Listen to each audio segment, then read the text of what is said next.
again, my dear listeners. I'm so glad you've returned to the static. The story we began is not yet over. The echoes of that terrible sound still linger. Before we descend further into the nightmare, a gentle warning: tonight's broadcast is a continuation. If you are just tuning in and find yourself lost in the darkness of our tale, a link to the beginning will manifest for you now. Simply click the tag that has appeared on your screen. Go on, we will wait. For those of you who are ready, a small favor. A like on this video sends a ripple through the void, a signal that you are still with us.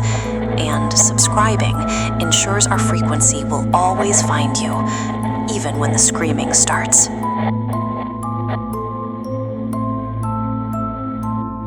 Wait, that was the only word to describe the feeling that crashed down on us in that moment.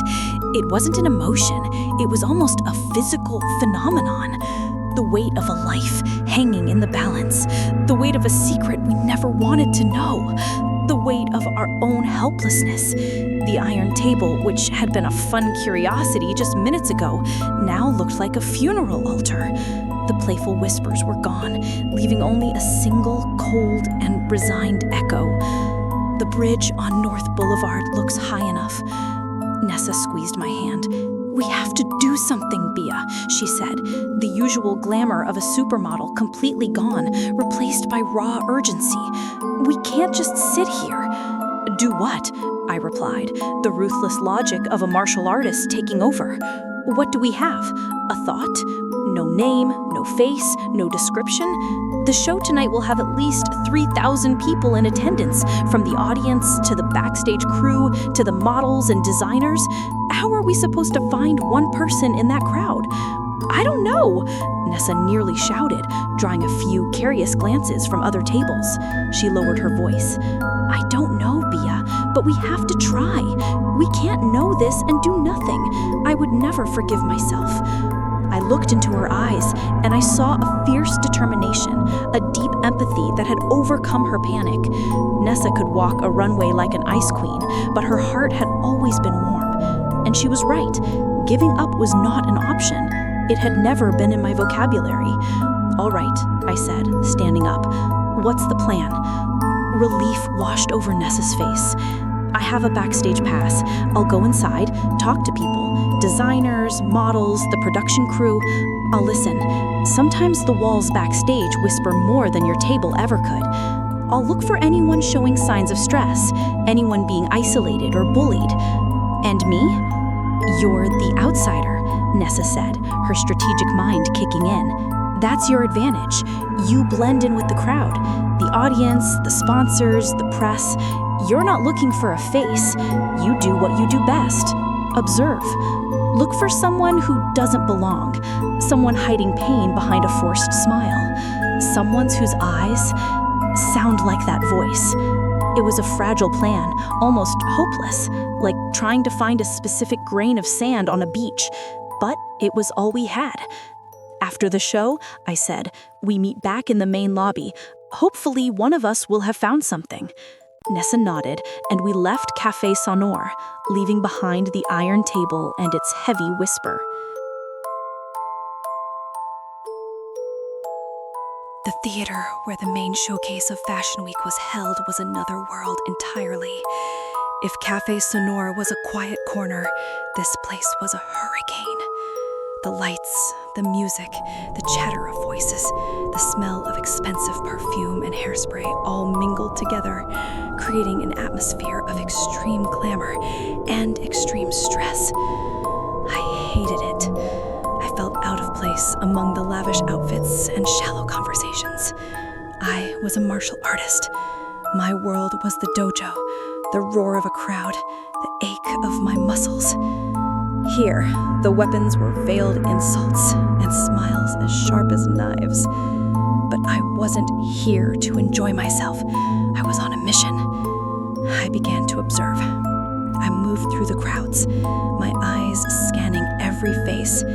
I ignored the celebrities, the ones laughing loudly. I looked for the people on the fringes, The ones standing alone. The ones with a distant look in their eyes. I saw anxiety, plenty of it. A young designer biting his nails, a new model pacing nervously. But it was the normal anxiety of a big night. It didn't have the weight of despair. It didn't have the coldness of resignation. Meanwhile, backstage, Nessa was in her element. She moved through the chaos with ease, greeting one person, hugging another, her ears always open. She heard the gossip, the complaints, the rumors. A model complaining about shoes that were too tight, a designer yelling at his assistant.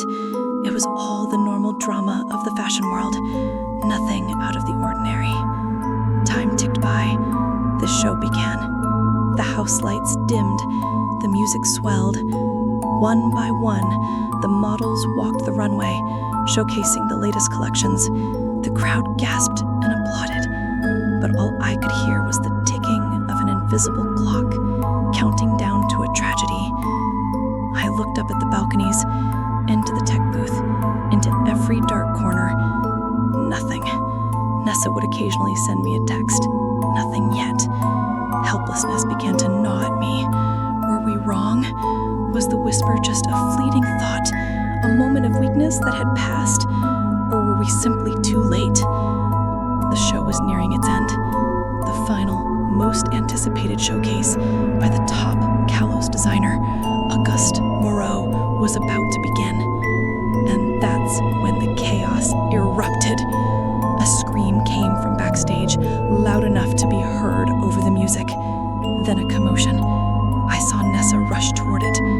Without a second thought, I left my seat and used Nessa's special guest pass to slip backstage. The backstage area was a broken beehive. People were running back and forth, their faces frantic. At the center of the chaos was the lead model, a young woman named Delphine, sitting in a chair, her face red and swollen. An allergic reaction! She's having a reaction! Someone shouted. Auguste Moreau, the designer, an older man with silver hair and an arrogant demeanor, was pacing like a caged Tauros. Impossible! Impossible! My show! It will be ruined! We need a replacement model, his assistant said. There's no time, Moreau roared. And her makeup! Her makeup! Look at it! It's a disaster! His furious gaze swept over the makeup team, who were cowering in a corner, and then his eyes landed on a young man who looked to be the youngest and shyest of the group. Was it you? Moreau shrieked, pointing at him. I told you I didn't want your soft kind on my team. What product did you use? Look what you've done. You've ruined everything. The homophobic, derogatory slurs were spewed openly, cruelly. The young man, whose name I would later learn was Jules, just stood there, stunned, tears beginning to well in his eyes. He looked as if he was about to shatter on the spot. And then Nessa stepped in. She didn't shout. She didn't argue. She walked up, placing herself between Moreau and Jules, a powerful and cold presence. Your show starts in 5 minutes, Auguste. Do you want to solve the problem, or do you want to stand here screaming like a child and ruin your own reputation? Moreau was struck dumb. Nessa turned to Jules. He was trembling, trying not to cry. You, she commanded, her voice leaving no room for doubt. You have 2 minutes to fix this face. No, don't fix it. Create something new, something better. Make her look like a queen. Do not disappoint me. To anyone else, it might have sounded like a cruel order, but I understood Nessa. She wasn't commanding him. She was giving him a chance to fight. And Jules took it. An incredible transformation came over him. As if Nessa's command had flipped a switch, he wiped away his tears. His trembling hands became steady. He moved with a speed and precision I had only ever seen in top-tier martial artists. He didn't try to cover up the allergic reaction. He made it part of the art.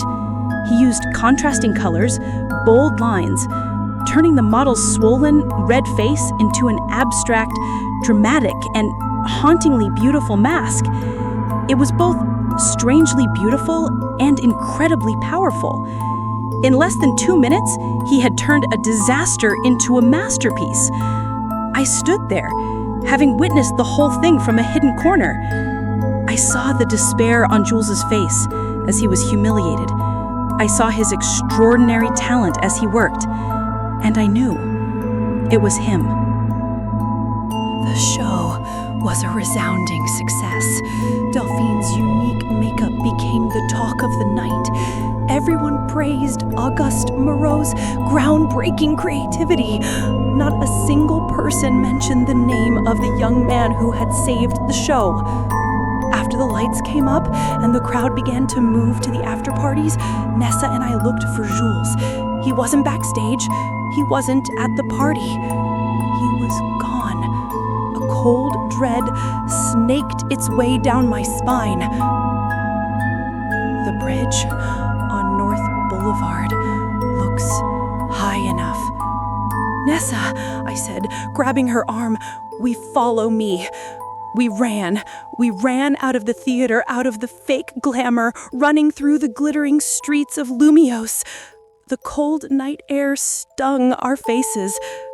The bridge on North Boulevard was one of the city's most beautiful structures, a white stone arch over the sparkling Seine River. At night, it was usually a spot for couples, but tonight, it was eerily deserted. And in the middle of the bridge, we saw him.